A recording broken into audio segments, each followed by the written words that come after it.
So the topic is sexual reproduction in plants. Sexual reproduction का मतलब होता है formation and fusion of female male gametes, और gamete को फ्यूज होने के बाद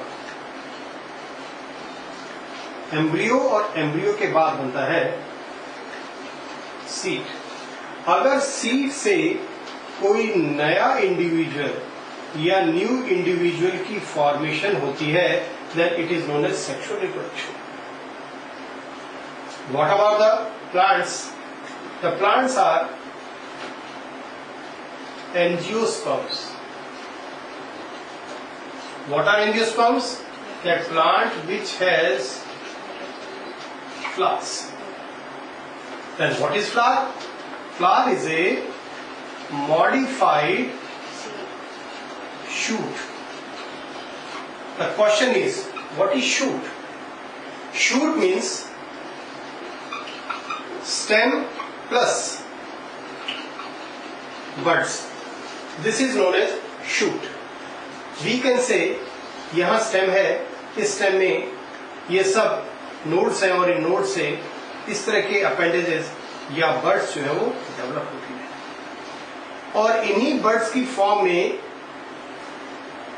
इस स्टेम पे इस तरह से फ्लावर डेवलप हुआ। By the course of time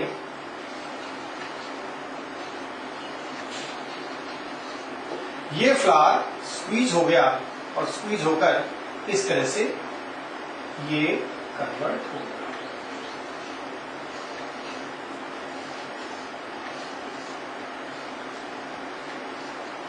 इस तरह से ये कन्वर्ट हो गया। So this is known as modified. Modified क्यों हुआ? क्योंकि ये जो नोड या इसमें इंटरनोड था, ये इंटरनोड धीरे धीरे स्क्वीज हो गए, और स्क्वीज होकर क्या हुए, ये इस तरह का इन्होंने रिसेप्टिकल बना। तो यहां पर एक चीज क्लियर होगी कि what is sexual reproduction and what is flower. Then next, अब फ्लावर जो है वो किस चीज से बनता है, कैसे बनता है, इसमें क्या क्या पार्ट्स होते हैं, वो डिस्कस करते हैं। फ्लावर, अगर फ्लावर की बात करें तो फ्लावर में 4 वर्ड्स होते हैं। इस 4 वर्ड्स में 2 जो होते हैं ये नेसेसरी होते हैं, और 2 जो होते हैं ये असेसरी होते हैं। नेसेसरी का मतलब होता है कि अगर ये ना हो तो फ्लावर कोई काम का नहीं है, और अगर है असेसरी है या नहीं है तो फ्लावर के ऊपर ज्यादा फर्क नहीं पड़ता। कौन कौन से हैं ये असेसरी वर्ड्स होते हैं? एक होता है कैलिक्स और एक होता है कोरोना, और यहां पर ये 2 होते हैं, दैट इज एंड्रोईशियम, और दूसरा होता है गाइनोईशियम। तो यहां पर गाइनोईशियम और एंड्रोईशियम अगर नहीं होंगे तो फ्लावर जो है वो फ्लावर नहीं रहेगा, जबकि अगर कैलिक्स और कोरोला ना हो तो फ्लावर अपना काम पूरी तरह से फिक्स कर सकेगा। ओके, अब इसके बाद यहां पर बात आती है कि फ्लावर का एंड्रोईशियम या फ्लावर में अगर हम देखें तो 2 तरह की स्पोरेंजिया होती है। क्या होती है? एक होती है माइक्रोस्पोरेंजियम, और एक होती है मेगास्पोरेंजियम। मेगास्पोरेंजियम और माइक्रोस्पोरेंजियम। मेगास्पोरेंजियम और माइक्रोस्पोरेंजियम, यानी माइक्रोस्पोरेंजियम वो होती है जिसमें माइक्रोस्पोर की फॉर्मेशन होती है। माइक्रोस्पोर क्या होते हैं? माइक्रोस्पोर आगे चलकर पॉलन ग्रेन्स बनाते हैं। क्या बनाते हैं? Pollen grains. एंड ये पॉलन ग्रेन्स आगे चलकर किसकी फॉर्मेशन करते हैं? मेल गैमेट्स की। ऐसे ही मेगास्पोरेंजियम जो होती हैं वो क्या बनाती हैं? ये बनाती हैं मेगास्पोर, और मेगास्पोर से क्या बनता है? दैट इज ओव्यूल, और ओव्यूल के बाद क्या बनता है? इसे दिस इज फीमेल गैमेट और these are the male gamete. तो इस तरह से मेल और फीमेल गैमेट की फॉर्मेशन जहां होती है दैट इज द फ्लावर। अब हम इसमें अलग अलग पढ़ेंगे कि माइक्रोस्पोरोजेनेसिस कैसे होगा और मेगास्पोरोजेनेसिस कैसे होगा। माइक्रोस्पोरेंजियम के बनने का process that is called microsporogenesis, और इसके बनने का प्रोसेस मेगास्पोरोजेनेसिस। मेगास्पोरोजेनेसिस मींस बनने की process that is called genesis. तो मेगास्पोर अगर एग सेल बनने का प्रोसेस होता है तो मेगास्पोरोजेनेसिस, और अगर मेल गैमेट के बनने का है तो माइक्रोस्पोरोजेनेसिस। तो सबसे पहले हम लेते हैं microsporogenesis. What is microsporogenesis? Microsporogenesis is a type of process in which ultimately the synthesis or the formation of male gametes occur. Male gametes जहां बनता है उस प्रोसेस को हम कहते हैं माइक्रोस्पोरोजेनेसिस। लेकिन इससे पहले हमें फ्लावर का टीएस काटना होगा, एंड्रोशियम का TS.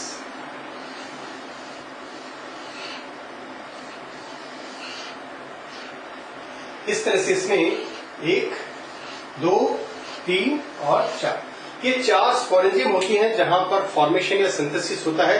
That synthesis is known as microsporogenesis. यहां पर 1, 2, 3 और 4, इसलिए चूंकि इसमें 4 स्पोरेंजियम हैं, कितनी है इसमें? 4। तो इसको क्या बोलेंगे? इसको बोलेंगे टेट्रास्पोरेंजिएट। क्या बोलेंगे? टेट्रास्पोरेंजिएट। अब अगर इस अकेले की स्ट्रक्चर अगर देखें तो कैसी दिखाई देगी? सबसे बाहर, फिर उसके बाद, फिर उसके बाद, फिर उसके बाद। यहां पर जो सेल्स होती हैं वो सेल्स इस तरह की होती हैं।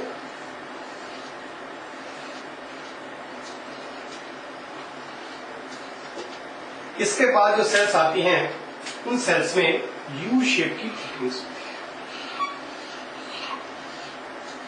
इसके बाद जो सेल्स आती हैं उन सेल्स में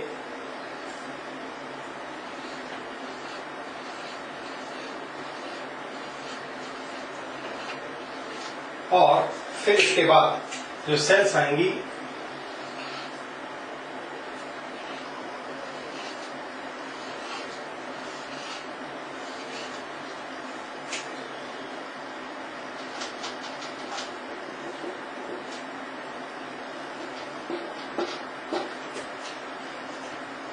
आप क्या देख रहे हैं कि कुछ ऐसी सेल्स बना दी मैंने जो इरेगुलर शेप की हैं, लेकिन इरेगुलर शेप की होते हुए उनके अंदर बहुत सारे न्यूक्लियस हैं। आपको यहां पर 2 तरह की सेल्स दिख रही है। एक सेल कौन सी है?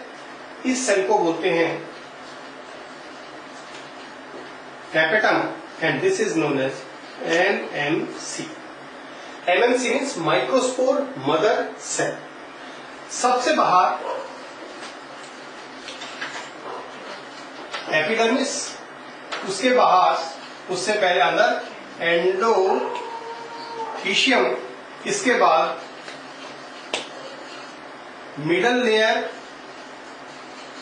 एंड ये जो पार्ट होता है ये इनरमोस्ट होता है। इसमें 2 तरह की सेल्स होती हैं, टैपेटम और एमएमसी। टैपेटम का क्या काम होता है? टैपेटम 3 काम करती है। एक करती है नरिशमेंट टू पॉलन ग्रेन। दूसरा करती है एक एंजाइम होता है, इस एंजाइम का फॉर्मेशन करना, और तीसरा बनाती है स्पोरोपोलेनेट। 3 प्रोसेस करती है, जबकि एमएमसी जो होती है वो क्या करेगी? मियोसिस करेगी, और मियोसिस से इस तरह से 1, 2, 3 और 4 इस तरह से जो स्ट्रक्चर बनाती है उसको बोलते हैं माइक्रोस्पोर। आप देखते हैं माइक्रोस्पोर कितने फॉर्म में है, कितने नंबर में है? 4। तो इसको क्या बोलेंगे? Microspore tetrad. Microspore tetrad. Microspore tetrad. Tetrad क्यों कहते हैं? क्योंकि ये 4। अब यहां पर टेट्राड बनने के बाद ये एक यहां पर एंजाइम होता है, ये एंजाइम इसके ऊपर काम करता है। किस पे काम करता है? इस टेट्राड के ऊपर, और टेट्राड के ऊपर काम करने से क्या होगा कि ये सारे ये इस तरह के बन जाते हैं, ये अलग हो जाएंगे। जब अलग होते हैं तो इनको बोलते हैं पॉलन ग्रेन्स। इस तरह से पॉलन ग्रेन का सिंथेसिस हो जाता है। ये पॉलन ग्रेन का सिंथेसिस होने के बाद इनमें फर्दर डेवलपमेंट होता है, लेकिन तब तक ये माइक्रोस्पोरेंजियम में ही पड़े रहते हैं, रखे रहते हैं। इसके बाद आता है कि पॉलन ग्रेन क्या होता है। तो यहां तक आप समझ गए। दोबारा बता दूं कि यहां पर सेक्सुअल रिप्रोडक्शन प्लांट्स में पढ़ रहे थे कि अगर एक एंथर का टीएस काट कर देखें तो इसमें स्पोरेंजियम दिखती है 1 2 3 4 यानी 4 स्पोरेंजियम, और इसको बोलते हैं टेट्रास्पोरेंजिएट। क्या बोलते हैं इसको? टेट्रास्पोरेंजिएट। टेट्रास्पोरेंजिएट के साथ साथ अगर हम स्पोरेंजियम की लेयर या इस वॉल्स का अगर हम स्ट्रक्चर करें, यानी क्या होगी, ये these are the 4 walls layer. तो यहां पर जो लेयर होती है ये सबसे बाहर एपिडर्मिस होती है, उसके बाद यू शेप की थिकनेस होती है एंडोथीशियम, फिर उसके बाद मिडल लेयर, और उसके बाद अंदर ही अंदर 2 तरह की सेल्स होती हैं। इसमें अगर सिंगल न्यूक्लिएटेड है तो वो एमएमसी है, और जिसमें बहुत सारे न्यूक्लियस हैं तो क्या होते हैं, टेपेटम। ये टेपेटम 3 काम करती है। नरिशमेंट करती है किसका, पॉलन ग्रेन्स का, कैलेजेस एंजाइम बनाती है, और स्पोरोपोलिन की फॉर्मेशन करती है। जैसे ही एमएमसी में मियोसिस होता है, मियोसिस होने के बाद 4 इसमें टेट्राड बनते हैं, इसको बोलते हैं माइक्रोस्पोर टेट्राड। ये 4 एक साथ चिपके रहते हैं, और इनके एक दूसरे से हटाने का प्रोसेस कैलेजेस एंजाइम करता है, और इस एंजाइम से क्या होता है, ये 4 एक दूसरे से अलग हो जाते हैं, और ये क्या बन जाते हैं, पॉलन ग्रेन्स।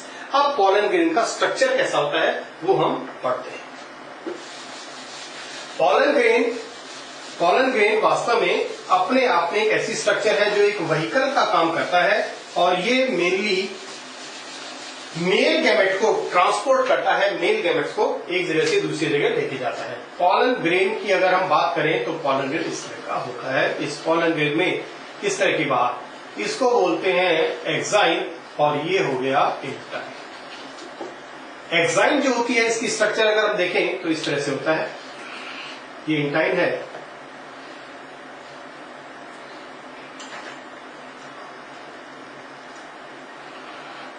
आपने देखा होगा इसमें बीच में कहीं कुछ गैप छोड़ रखे हैं। ये जो गैप होते हैं, these gaps are known as germ pore. इसमें एक ही न्यूक्लियस होता है, और ये जर्म पोर जो होते हैं, यहां पर एक्साइन ये टफ होती है। ये एक्साइन किस चीज की बनती है, स्पोरोपोलिन। ये क्या होता है, it is the toughest material on the earth. कैसे? जब भी कोई फॉसिल निकलता है तो उस फॉसिल में जो पॉलन ग्रेन्स निकलते हैं, they are preserved as it is. अगर वो पॉलन ग्रेन्स जिस टाइम गिरे थे, प्रिजर्व हुए थे, फॉसिलाइजेशन हुआ था, तो आज भी ऐसे ही है ड्यू टू स्पोरोपोलिन। स्पोरोपोलिन उनको खराब होने से, उनको डीके होने से, डिकम्पोज होने से बचाता है। So it is the hardest and toughest material on the earth. इसके बाद जर्म पोर जो होते हैं, ये क्या होते हैं, these are the developing point for pollen tube. आगे देखते हैं पॉलन ट्यूब क्या होती है और वो कैसे निकलती है, पॉलन ट्यूब। अब इसके बाद इसमें माइटोसिस होती है, और माइटोसिस होने के बाद इसमें 2 सेल्स बन जाती हैं, एक सेल छोटी और एक सेल बड़ी। This is known as generative cell and this is known as vegetative cell. अब वेजिटेटिव सेल ये आगे चल के फिर क्या करेगी, माइटोसिस, और माइटोसिस करके ये 2 मेल गैमेट बनाएगी। कितने बनाएगी, 2। और इस तरह से इसका स्ट्रक्चर जो होता है वो कैसा रह जाएगा, इसका स्ट्रक्चर बनेगा इस तरह से।